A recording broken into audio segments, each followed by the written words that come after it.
네, 두 번째 시간입니다. 교재 308페이지입니다. 전 시간까지는 소득세 개념에 대해서 잠깐 살펴봤고요. 그러면은 308페이지에 그럼 소득 범위를 어떻게 볼 것인가에 대한 학설부터 보겠습니다.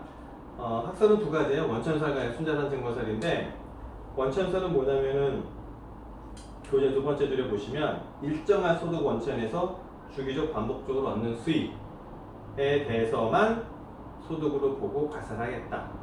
그러니까 계속 반복적으로 발생하는 소득에 대해서만 과세를 하겠다. 그러니까 일시우발적인 소득은 대상이 아니다. 그렇게 이해하면 되겠죠. 그다음에 순자산 증가설은 뭐냐면 내가 자산이 있어요. 예를 들어서 자산이 이만큼 있으면 뭐 계속적 반복적이거든 아니면 일시우발적이거든 조금이라도 증가를 했다. 순자산이 증가를 했다. 그럼 이 증가한 거에 대해서 과세를 하겠다는 게 순자산 증가설이에요. 근데 우리나라 소득세법은 어떻게 돼 있냐? 이거를 짬뽕 해놨어요. 짬뽕. 그래서 계속 반복적으로 발생하는 소득 또 과세를 하고, 그 다음에 일시우발적으로 발생하는 소득도 과세를 하는 주의를 택하고 있습니다. 법인세법 같은 경우에는 순자산 증가설을 취하고 있지만 소득세법은 일정 나열된 소득, 예를 들어서 이자소득, 배당소득, 그다음에 사업소득, 근로연금 기타 소득은 이쪽 까만 거예요. 그다음에 퇴직소득, 양도소득은 이쪽 빨간 거 쪽으로 해갖고 이렇게 과세를 하고 있습니다. 이게 우리나라 과세 체계고요. 그래서 이제 양가로 3번 우리나라 입장 이렇게 보시면 현행 소득세법은 소득을 발생 원천별로 파악하여 과세하고 있으므로 원칙적으로는 이쪽 소득 원천설 대응한다고 할 수 있으나 그 양도소득, 퇴직소득 같은 경우에는 이렇게 일시우발적으로 발생하지만 이것도 과세가 되므로 이쪽 순자산 증가설도 일부 취하고 있다. 이렇게 이해하시면 됩니다. 자, 그 다음 우리나라 소득세법의 특징. 소득세법의 특징을 보시면 쭉 이렇게 뭐 7번까지 이렇게 나열이 되어 있는데, 자, 천천히 하나씩 보도록 합시다. 종합과세와 분류과세. 자, 보시면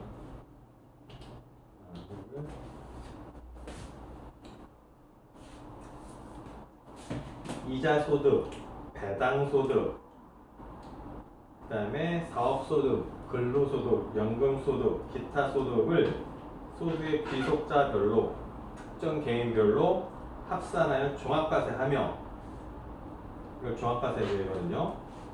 소득의 발생은 단연간에 걸치나 특정 시점에서 일시로 실현되는 퇴직이나 양도소득 같은 경우에는 종합소득과는 달리 분류해서 따로 과세를 하고 있습니다. 그래서 종합과세와 분류과세 이렇게 되어 있고요.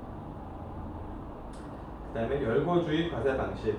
아까 잠깐 말씀드렸지만 세법에 나열된 소득에 대해서만 소득세를 과세하고 있어요. 그래서 예를 들면 방금 양가 1번에서 나왔던 이자, 배당, 소득, 사업, 근로, 연금, 기타, 퇴직, 양도 요것만 과세가 돼요. 소득세에서는요. 그래서 이렇게 열거된 소득에 대해서만 과세가 되고요. 열거되지 않은 소득에 대해서는 과세가 안 됩니다. 그래서 두 번째 줄 보시면 따라서 열거되지 아니한 상장법인의 주식 양도 차익 또는 부동산 이외의 사업용 자산의 양도 차익 등에 대해서는 소득세는 과세하지 않는다. 자, 보시면 어떻게 하시면 되냐면요. 여기 집이 있어요. 집. 그죠? 집을 예를 들어서 내가 이제 10억에 샀어요. 아니. 내가 갖다 만약에 5억에 샀어요. 근데 팔 때 10억에 팔았어요. 그러면 내가 6억에 샀어요. 매물해갖고 10억에 팔았어요. 그러면 얼마 남았죠? 4억에 남았죠. 그죠? 그럼 여기에 이 양도 차익에 대해서 양도세법이 정한 순서와 방법으로 세금을 매기면 돼요. 그죠? 요거는 이제 집이나 부동산을 처분할 때는 양도차익에 대해서 양도세를 매긴다. 양도세를 낸다는 게 대원칙이거든요. 양도소득 이게 나와 있으니까 열거가 되잖아요. 양도소득. 그죠? 근데 이건 집을 파는 경우고 이 사람이 이제 사업을 해요. 그죠? 사업을 하는데 공장에 기계가 있어요. 공장에 기계. 공장을 운영을 하는데 기계가 있어요. 밀링이나 뭐 그런 선반이나 그런 기계가 있는데 기계를 파는 거예요. 기계를 똑같이 6억에 샀는데 이번에 10억에 팔았어요. 그럼 4억이 남죠? 그죠? 개인기업이라고 가정을 하고요. 법인이면은 뭐 당연히 과세가 되겠지만 순자산 증가세에 따라서. 근데 이제 개인기업이라고 가정을 하면은 내가 기계를 팔아놓고 4억이 남았어요. 이게 과세가 되냐 이거죠. 과세가 되냐. 근데 아까 이제 소득에 나열된 거 보면은 없어요. 그죠? 없고 양도소득세에도 보면은 이 나열된 게 있거든요. 뭐 이제 부동산 등에 관한 권리, 주식, 뭐 여러 가지가 나열이 되어 있는데 거기에도 공장 기계, 뭐 자동차, 뭐 이런 거에 대해서 처분한 거에 대해서 과세하겠다라는 건 없어요. 규정이. 그렇기 때문에 이런 경우에는 같은 사업이지만 양도 차익이잖아요. 이렇게 같은 사업이지만 이쪽 집을 판 거에 대해서는 세금이 과세가 되고 이쪽 사업에 대해서는 과세가 안 돼요. 왜? 열거가 이 소득 종류에서는 열거가 안 됐기 때문에 과세권이 없는 거예요. 지금 우리나라에서는요. 그렇게 이해하시면 되고 309페이지 양가로 3번 자율신고 납세제도다. 납부할 소득세 계산은 납세자가 스스로 해서 과표와 세액을 확정하여 신고하는 방식을 취하고 있다. 그 다음에 양가로 4번 개인별 과세제도. 소득세 과세 단위는 개인별로 하는 게 원칙이다. 부부와 같이 사업을 개인 사업을 한다고 해서 합치지는 않아요. 부부 별산제고요. 각각 개인별로 하는 거예요. 뭐 집에 뭐 식구가 4명이나 다 사업을 한다. 아버지도 따로, 어머니도 따로, 아들도 따로, 딸도 따로 한다면은 각각 세금을 내면서 알아서 내는 거예요. 합치는 게 아닙니다. 합치는 게. 그 다음에 5번, 양가로 5번 주소지 과세제도. 소득세 납세 의무 이행 장소는 원칙적으로 소득자의 주소지로 하고 있다. 저번에 잠깐 한번 얘기한 것 같은데 사업장이 부천에 있어요. 예를 들어서 개인 사업자예요. 그럼 부가세는 어디서 내죠?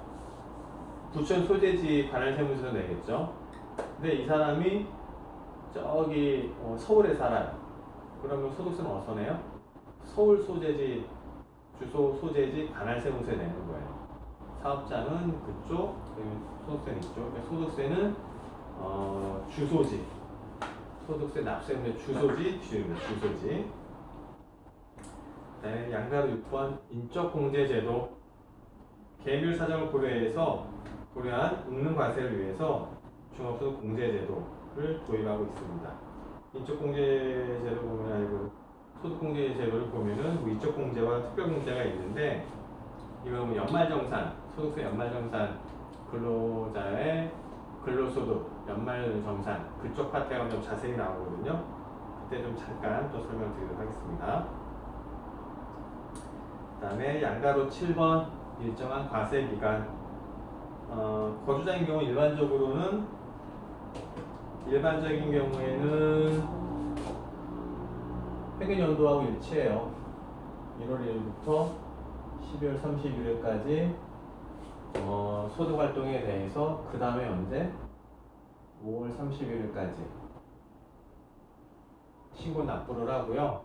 업종별로 어느 정도 이제 규모가 되는 성실신고 확인 대상 사업자인 경우에는 한 달을 좀 더 줘서 6월 30일까지 신고 납부하게끔 되어 있습니다. 근데 만약에 중간에 사람이 모르기 때문에 중간에 이제 사망을 했어요. 그럼 과세기간은 이때까지. 그죠? 또 어떤 사람이 이때 출국,